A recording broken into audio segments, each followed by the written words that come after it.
Hello guys and welcome back to my channel. Thank you so much for clicking this video. Karibuni sana sana.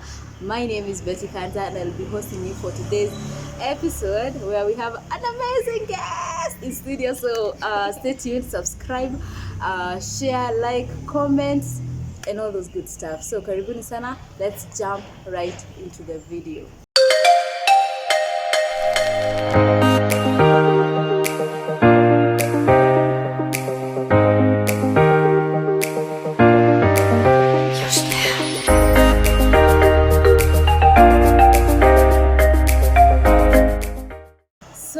We have an amazing person in studio who's going to take us through her journey.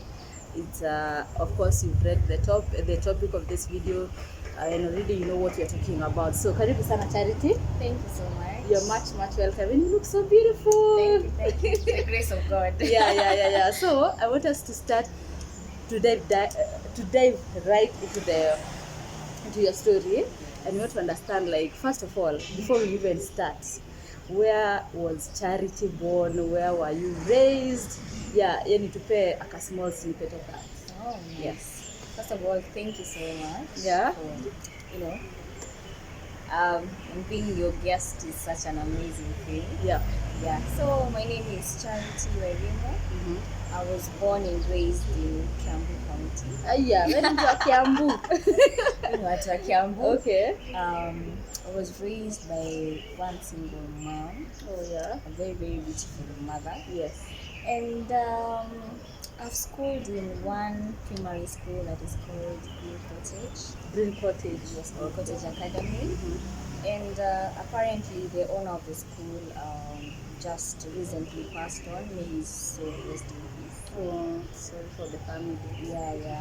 And in high school, I went to the Kendo High School. It's found in Gatodo. And in college, I went to East Africa School of Media Studies. Why? Okay, sawa. Kuna mtu wa media hapa. So I've done TV and video production. That's my course. So anything to do with media, I'm good with it. And then apparently I'm the CEO of one online shopping. What can I call it? Shopping what? Shopping? Yeah. Oh, okay. I didn't know that. I deal with shoes. Oh, nice. Yes, I also do events. If at all you have a birthday party, wedding party, any party, we do decorations.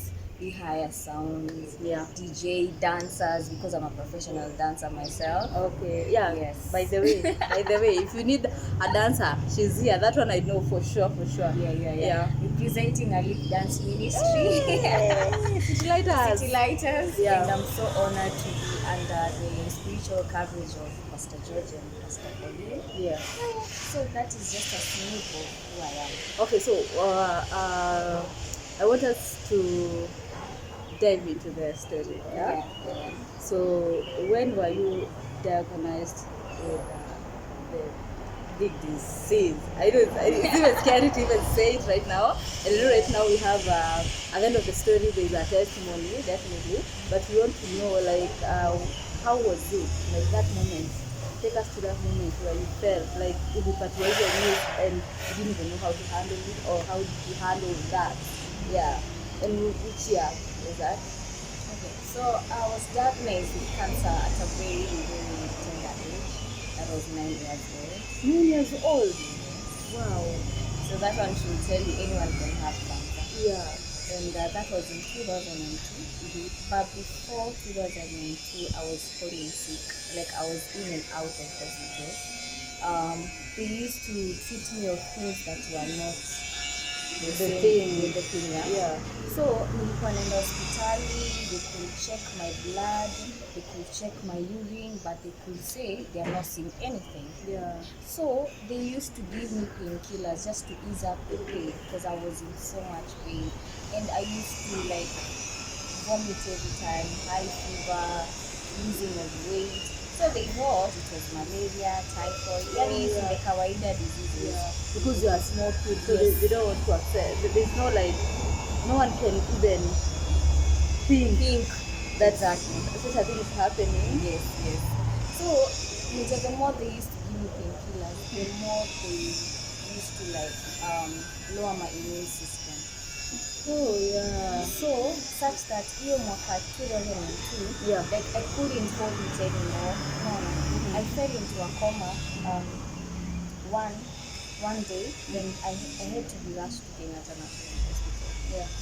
So the moment the doctors saw me, they were like, this person is not alive, she's dead. But my mom was like, no, she's alive. I can hear her pulse rate. Yeah. But they thought you were dead. Yes, because I was completely unconscious. Yeah. So the first doctor who saw me actually took Kenyatta Hospital at around 6 a.m. in the morning. And the first doctors that we saw tuliona around 9 a.m. but they were just passing because there were a lot of people. Remember 2002 Kenyatta National Hospital was the main hospital. So everybody used to go there. So unapata they used to like shughulikia a lot of patients. Yeah. So wale wenye wanaona they are too serious, ndio at least walikuwa wanashughulikia haraka. But as for my case, it was so different because they were like, we don't see her surviving. Like, the first impression was we don't see her surviving. Yeah. So the first official doctor that I saw tulimwona around 6 p.m. Yeah. Remember my mom is up and down trying to like tell the doctors, just have my baby. But hakuna mtu alikuwa anamsikia because everyone is around like daktari ako na patient. So around 6 p.m. is when I saw one doctor and she wanted to do a test that was called endoscopy. Yeah. Endoscopy ni a test ambayo wanakuingiza tube from your mouth or from your nose to your stomach, so that they can see if at all there is any effects around the internal. Yeah. But the moment that doctor saw me, she was like, no, I can't do this. Because the moment I insert this tube, there's a possibility she's gonna die. So the best because thing you are a kid also and your systems are not as strong. Yes, plus again I'm very weak, completely weak. Okay. Like hiyo time ungeniangalia you could count even my bones. Yeah. Kwa sababu yani nimekonda kabisa yani. Yeah. So the doctor said, wacha tumpeleke kwenye ward, angalau we give her treatments from there. Yeah. So I thought nitapata kitanda saa hiyo, at least I will rest and everything. Yeah. But I was admitted at around 11 p.m. at night. Sleeping, you're not sleeping alone. You're sleeping with other kids. Okay. Kwa sababu vitanda ni chache lakini wagonjwa ni wengi. Yeah. I can imagine. So imagine you're sleeping with someone who has malaria, typhoid, all those diseases. Yeah. So if at all it's airborne disease, mnaambukizana nyinyi wote. So I went to the ward, nikapatiwa maji, nikapatiwa glucose. Angalau nikaanza kufeel niko sawa. Yeah. So the next day when I woke up, I told mommy, let's go home. But my mom alikuwa anajua hatuendi nyumbani because my situation is very critical. And this whole time the doctors bado wana diagnose you specifically. Are they saying there's a disease? That time they are not seeing any disease yet. Wow. So me I thought that hospital like maybe 1 day or 2 days. Yeah. But 1 day became a week, and 1 week became a month, and 1 month became 10 months in Kenyatta National Hospital. 10 months. 10 months. Wow. So during the first month, they started doing their tests, ultrasound, hizo screening zote. So at the first month, there was no any diagnosis. So the second month, sasa ndio walianza kuona the effects. Yeah. Zimeanza kukua too much, such that hata venye nilikuwa lose weight, nikaanza lose weight more. Wow. So what they did is wakafanya meningitis test. This is why they like carve you from the back, alafu they dunga you a sindano. Can you imagine? Okay. Dunga you a sindano, alafu they I don't know it's water or it's blood. Yeah. But I didn't have meningitis. have like malaria or typhoid. But when they did chest sound, there was water in my left lung. Okay. So they were like, wait, imagine it. So the second month, this is when they realized there is a swelling for shingo. From the inside ama from the outside? From the outward. Na hakuna mtu alikuwa notice, not even you? Okay. So what happened is sorry.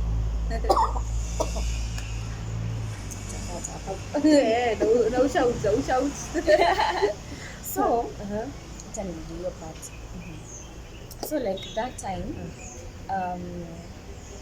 my cousin had noticed earlier before I was admitted to hospital that there was a small swelling in my neck, a small one. Yeah.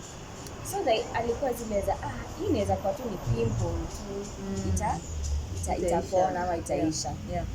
So at that particular time, the second when they saw that swelling, they decided wacha to extract some blood, you see, nini mbaya. But that thing used to disappear. The swelling? Yes, disappear. Okay. And the moment it appears in different regions. Like if at all bigger than it was. Okay. So daktari akaniambia ukifeel then I'm going to do the test for you. So but now you could feel it yourself now? Yes, now I could feel it myself. And you knew the pattern? Yes.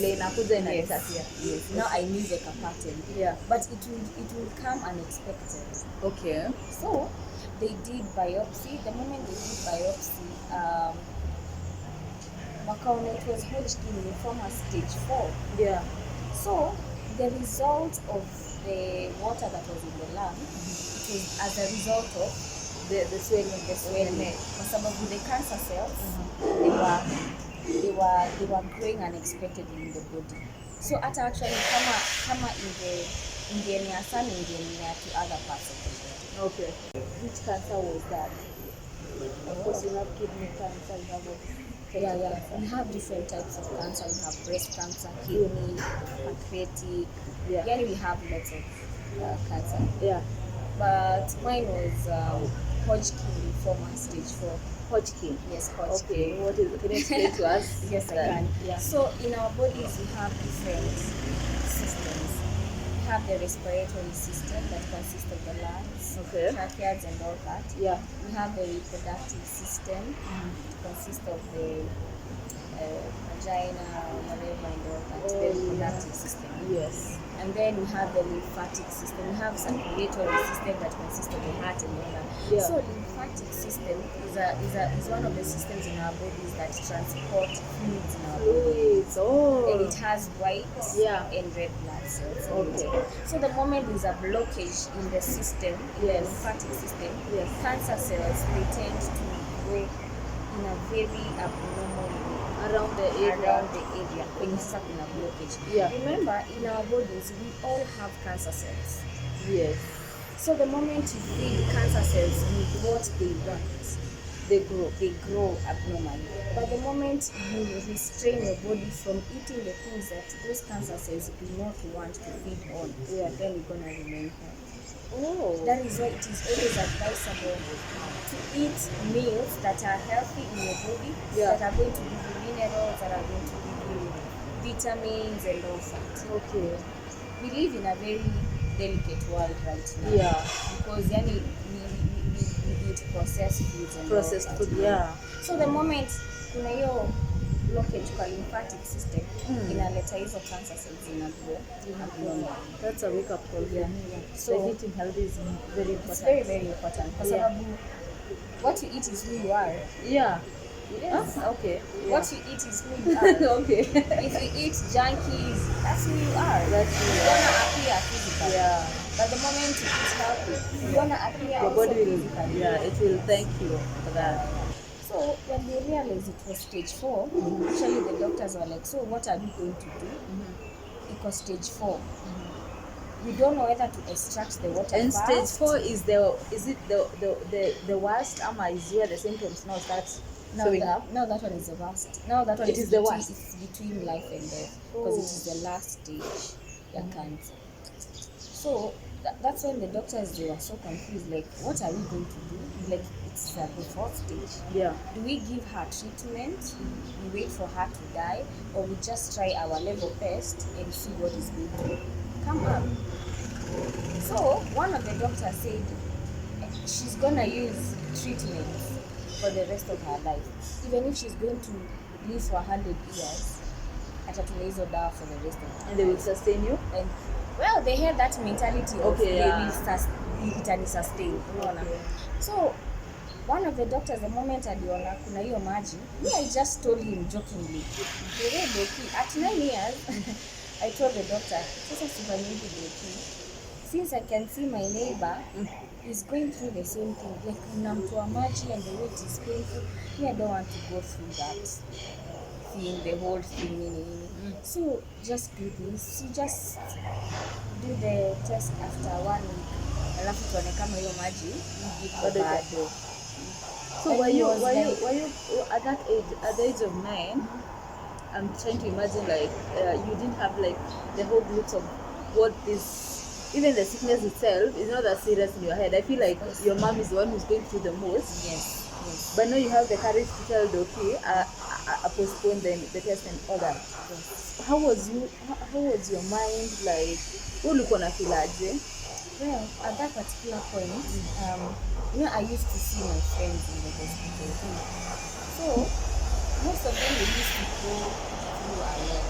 Kwa sababu, yes, we are in the same ward, but with different diseases and different cancer types. Oh, cancer types. But different treatments. Yeah. Unaona?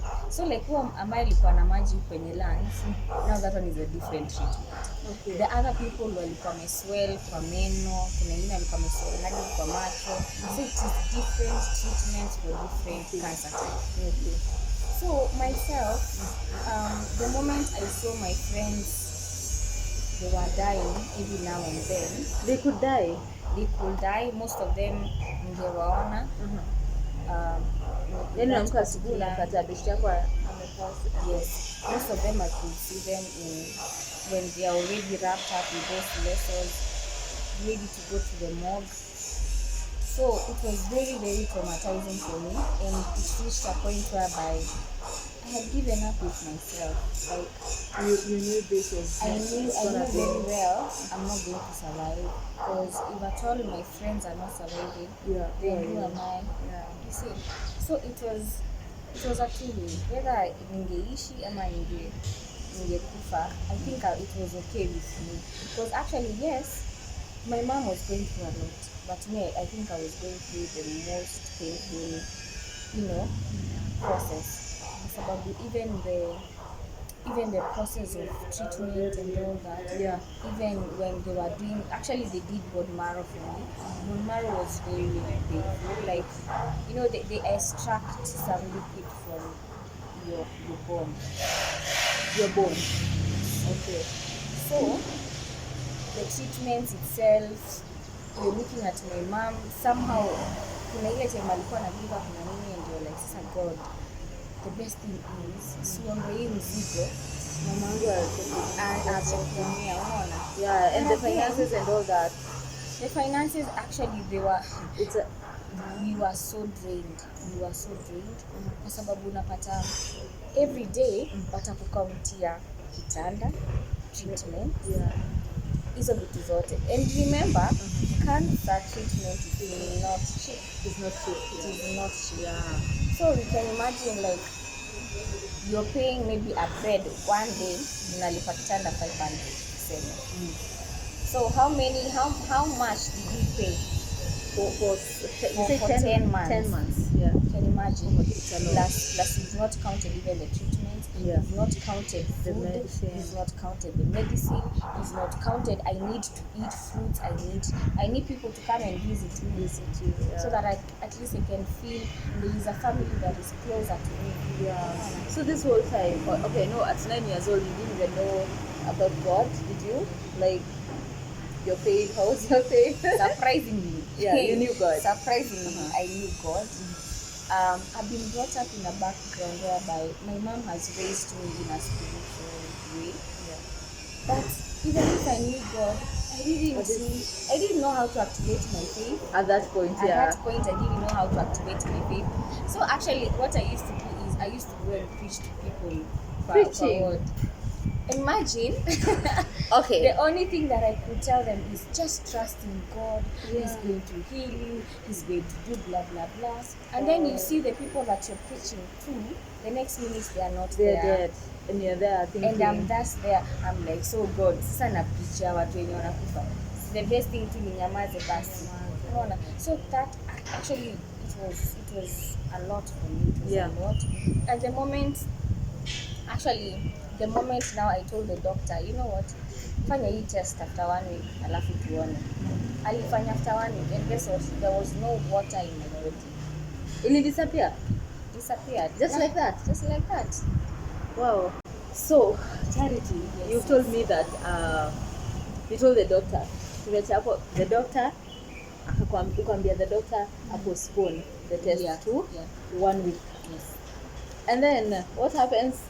After that 1 week, miraculously, the water was not there after they did the test. The swelling? The swelling was still there, but Okay. the water was not there. Okay. You remember when I told him, Doki, me, I don't want to go through whatever my friend is going through. Yeah. And then, plus, when you have a prayerful person or when you have a prayerful family, everything is possible. Yeah. Because I remember my mom stood in the gap, especially when it came to praying. Yeah. Because me, I used to pray, Father, who art in heaven, full stop. I used to tell God, you know what, it's either you heal me or You don't. you don't. Yeah. You know what? So after the disappearing of the water, that's when people started calling me magician.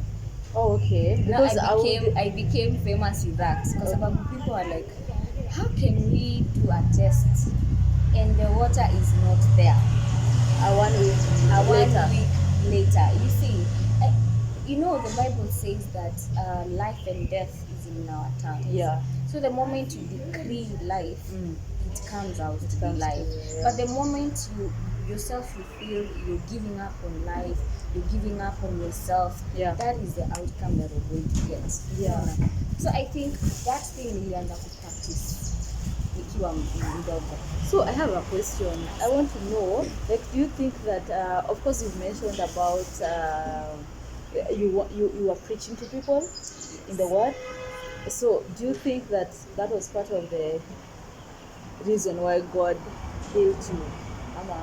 God gave you this miracle, because in as much as you are also like prayerful and all that, your mom was praying at the age of 9, you knew God and all the stuff. Yeah. But also ikutiambia, let me just preach to people, let me tell them that they're going to be okay. Do you think that was part of the reason why God directed? What I would like to say is even before you are born, God usually has a plan for you. Yeah. No. And me, I believe that God has a purpose for me. So before someone is born, Yeah. God usually has like a manuscript of your life. Yeah. So but I know God has a very, very good purpose with me. It might not be preaching, but it might be like telling people about the greater God that you have. Yeah, speaking life to people. Yeah. Because people are called to do different things. There are people who have been called to evangelize, preach, people who are called to heal, people who are called to motivate, inspire. Yeah. So at the end of the day, there is a purpose in my life. And actually, as time went by now, after even I've been and everything, this is when I realized, there is a bigger purpose than I thought. Because what if I told God, so it is the end of me, I lose my strength, I lose my faith, my mom loses faith with me in the past. So how about those people, 1,000,000 people and one who I'm supposed to talk to, and talk to them and they become rejuvenated, like their faith become rejuvenated, their hope is raised. So I want to know, so now after you are being diagnosed, the test was taken and there was no water, so what next? Did you get out of the hospital? No. Actually, the moment they saw that there was no water, now they had to um, like think about how they are going to extract this The swelling. swelling, Yeah. okay. So even with their negative words and everything, they were like, "Sawa, acha tupeleke theater." What were we'll the negative see." words? They were like, "She's not going to survive. Oh, okay. She's Let's not. just see. We are 50-50, but we are not so sure about her life." Yeah. Unaona? So nikapelekwa theater and it was very successful. Nikatoka theater nikarudi kwenye ward. So when niliamka ward, people were like, they were so happy Yeah. because there were so many kids and walikuwa wanaingia theater and they don't They come don't home come back. alive. Yeah. Their bodies are left there, mazi wanapeleka kwenye mochari and all that. But the moment they saw me, they were like, wow, you have survived. Mimi I thought after surgery everything sasa imeisha, sasa ni kwenda home. Shock on me. Shock on you. Shock on me. What is this shock? Shockers. So that is when I was told I need to start my chemotherapy treatment. Okay. So me, I thought chemotherapy is swift way, like it's gonna be good, it's gonna be happy. My first chemotherapy nilifanya hospitali. I had a very long hair, very beautiful long hair. Yote ikamwagika. My face turned to be black. My nails turned to be black. I was so pale. You know what chemotherapy does is it tries to find its way in your body where it can get oxygen and minerals. Okay. Because chemotherapy is a chemical. Yeah. And in So, the process, yes. What is the word? So in the process, inakufanya unakuwa more weak, inakufanya unakuwa more pale, sababu they are very strong. They're very strong. Yeah. Very, very strong. Well, that's why people lose their hair. Yeah, people lose their hair, You become get more darker. weak, become more dark, you vomit every now and then. That is why most of the cancer patients, they give up on their chemotherapy stage. Yeah. Because hiyo treatment inakufanyanga ufiliwe mwenyewe ni kama it is a torture to your body. Yeah. One thing, maybe you have gone through operation and then they give you chemotherapy ama they tell you to go through radiotherapy. Yeah. It is not the best treatment, let me say that. Yeah. Because it's very painful in a drain your body. And that time you're going how many times a week? Is it a week or a month? No, we have different stages of chemotherapy. Kuna tatu, kuna course, reduction na maintenance. So I went through all those. So kuna zenye nilikuwa naendea after 1 week, after 1 month, after 3 months, after 6 months, after 1 year. So all those treatments, I went through chemotherapy for 5 good years. Wow. 5 good years. Because I remember the first chemotherapy nilifanyiwa before nitoke hospitali. So that was 2002 and nilimaliza 2008. Yeah. So you can imagine, like, you're still young and you're still going through all that pain. You know, even your school is affected. You're not even going to school. Okay, 2002 I never went to school. 2003 niliingia shule katikati ya mwaka kwa sababu now I had to like heal completely. Yeah. Kwa sababu one thing, when you even go out, when they even discharge you, see ati uko sawa completely. Yeah. Because me nakumbuka hata wakati ni discharge, I was still weak. Yeah. Ile kidonda haiko imepona. Yeah. Yeah. So it was a matter of natuzwa kama mayai sasa. What do you want to eat fruit? What do you want to eat vegetables? What do you want to take water? Because those are the things that I was supposed to take. Yeah. So that at least body yangu irudifiti pia my immune system yangu. Yeah. So did it affect your studies? Did you perform? How was it performing? Well, 2003, 2004, my performance was very poor. Because one thing, umetoka hospitali, like you have been in hospital for the longest time. Yeah. And then you're coming to tell me, you know what, Charity, you need to read. You have a life. Yeah. There's an exam coming. There's an exam coming and all that. Yeah. I didn't perform well. I was in denial. I used to feel I am not the best. I used to feel I'm very ugly, low self-esteem. No, watoto wengine. Watoto wengine actually Kama wanashangaa what's wrong with you. walikuwa wanashangaa because actually because of my bald head I used to wear wigs. In school. Not even wigs, ni wigs zile za We've zile za kuvaa tu kama kofia. I used to wear wigs because one thing nilikuwa na feel nakaa kama kijana. So I used to tell my mom, mimi si kijana. Oh my god. Yes, kijana, mom nikalisha niende. What did you ever like have a moment like where kids were making fun of you in someone?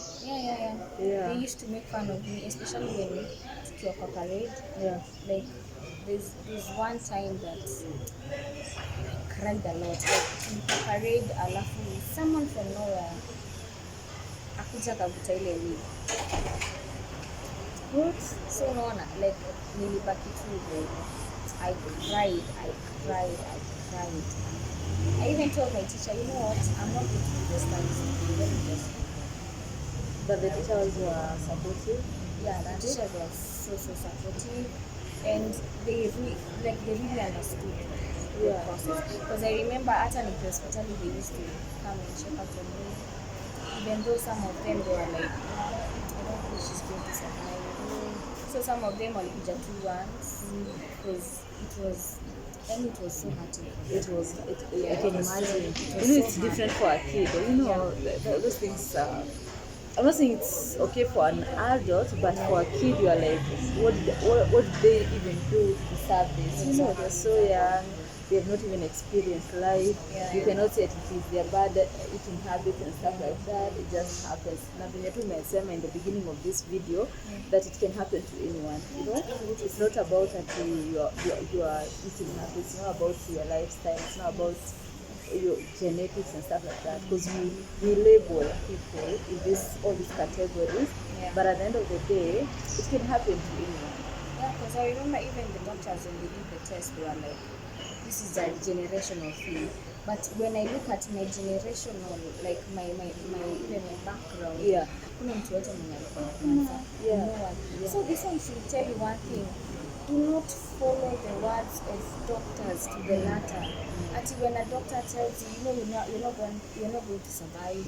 At sasa unaiweka kwa akili. The moment the the negativity consumes your mind, it's gonna take your life away. So you need to be positive in each and every thing. Dokia kukwambia niaje uko na cancer, mwambie hauna. Just tell that person. Okay. Just and believe in God as well. Stand in your faith. Stand in the word of God. Like the moment God says, say something with your tongue and it's gonna happen. Say you don't have it. So that even when you receive such bad news, even however bad the disease is, our body produces disease. So tell us, Charity. We are here today. Do you mind telling people how old you are? No. Ladies don't say their age. Okay, so fine. I love pressing that. So after that, you went through the chemotherapy, and but today I can see you're healthy. I can see your hair is very okay. In fact, you have more hairline than me, guys. Really. So your hair is long. You're healthy. You look so beautiful. So how did it happen? How did you get back to your normal self and everything? Because even you also went to school. You passed your KCPE. You joined high school. And I did college, and I did very, very well. So let me say, I would say it is God, because I don't think I could have done this alone. Because the moment God is not yet done with you, remember like Job, he lost everything. He lost everything. But he was a kind of a man who could stand on his ground and say, I am not going to abuse my God. I'm not going to talk bad about him, but I'm going to stand still, knowing that whatever he's gonna do later on, he's gonna be mightier. And he's allowing this to happen for us. Yes. And actually, we are not supposed to like praise God in good times. In only good times. So what I would say is, God took me back. He repackaged me again. He revamped me again. yani ni kama alinipeleka, like he recreated me back again, a new person. This is our God. Yeah, exactly. Yeah. Because even if you see my photos, you wouldn't imagine it's me, because I was very tiny, very thin, very thin. But right now, God has done exceedingly abundantly above all. He has restored. Yeah. He's a God of restoration. He has restored back my health. Yeah. Right now, I am cancer free. Like Juicy, I was celebrating 8 years of being cancer free. That was in October 10th. Yeah. I am cancer free. I've never gone back to hospital with complaints. I've never gone back to hospital kuambia daktari, you know, ati I have a swell everywhere. Yeah. Yes, najua cancer you. But I told God, when you heal completely. Yes. So there is no going back. If I told you heal me, then that's it. That's your word. And it's not going to come back.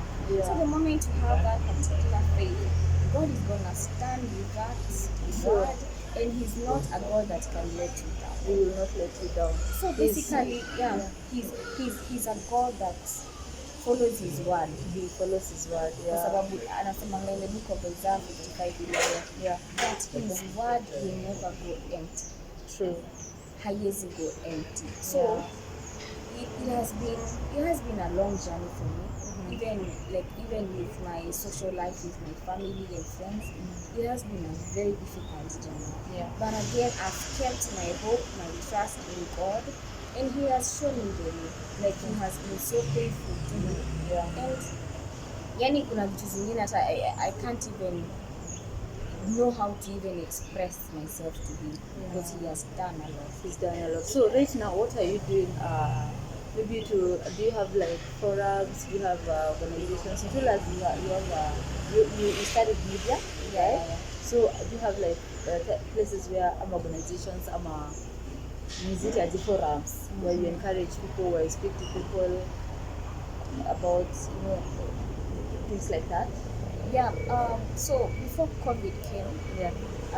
I used to go to hospitals and encourage the patients there. I tell them about God, I tell them about my story, and they feel good. But the moment Corona came, I think everything became online sasa. Yeah. So what I do is, I've gone to different media stations. I've told them my story. I leave the number to people, like to call me and everything. And people have been calling me like, I'm going to this and this. What I'm going to do. Yeah. So what foods am I supposed to take? Yeah. So I give them advice on what to do. So it has been an online thing. Now, I also have an organization. It's called Beauty Beyond Ashes. Beauty Beyond Ashes. Yes. Oh. So the reason why I call it so is because God's story never ends up in ashes. It doesn't. It ends up in beauty. Yeah. And that ashes, it doesn't mean inaweza kuwa tu diseases peke yake. It can be maybe losing a loved one, maybe you've lost your job, maybe any difficulty. Yeah. Those are the ashes. Yeah. But the moment God decides, you know what, you're not going to dwell in these ashes anymore. Yeah. I'm going to give you Beauty. So the moment that beauty is seen, Yeah. it means the glory of God is gonna be exalted seen. and all that, and it's gonna be seen. Yeah. So that name resonates with people. Like kuna watu wametoka from a very weak background, a very a background that people maybe used to like laugh at you. Yeah. Wanakona you're nobody. Yeah. That one is the level of your ashes. Yeah. But the moment God decides He's gonna restore you, Yeah. that's your beauty. That's your beauty. Oh, amazing. So Beauty Beyond Ashes. So that's your organization right now. Yeah. So maybe Charity, as we wind up, I'd like to, maybe someone is watching us and they're like, I'm going through this same thing, and they don't see the healing, they don't see the other side of, I don't have this thing anymore, I don't have this disease anymore. What will you tell them? How can you encourage someone? Maybe they get hospital bed, they're at home, pia wanakosanga pesa za kwenda hosi, all this kind of stuff. Then unaweza encourage aje And also, like, or maybe someone who's watching this and they have a loved one who's sick and they don't see that they've lost hope, Yeah. So my encouragement to people is this: never lose hope. Never lose hope. As long as you wake up in the morning, it means that God has a very huge purpose in your life. Yeah. And if at all there is someone that maybe is going through the same thing that I went through, Yeah. what I can say is God knows your body, God knows your He situation. created you. He created you. Yeah. So He knows even the single cell in your body that is not working. True. So what you're supposed to do is go to Him. Yeah. In prayer, surrender. Yeah. Don't try to listen to what the world is telling you. Yeah. The world can be your doctors, the world can be your family, the world can be your friends. Yes.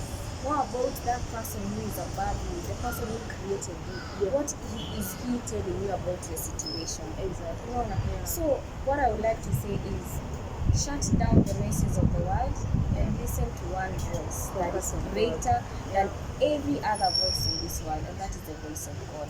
And if at all you're fair, maybe you feel maybe Charity do not understand this, there's someone who can understand your situation.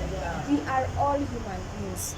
And somehow we rely on one source. Whether you're saved or not, kuna ma-atheist hapo hivyo nje, but they're like, we God. We God. At the back of their mind, they're like, we God. So there is only one source, and there is only one person who has a solution to your problem. So it is your God. Another thing, faith works wonders. True. Faith is like a vehicle to the place that you want to be. If at all you don't wear yourself into that vehicle, then I'm sorry, you're not gonna survive. But the moment you wear that gown of faith and you say, you know what, I'm gonna do this, I'm gonna survive, I'm going to have a job, I'm going to get a baby.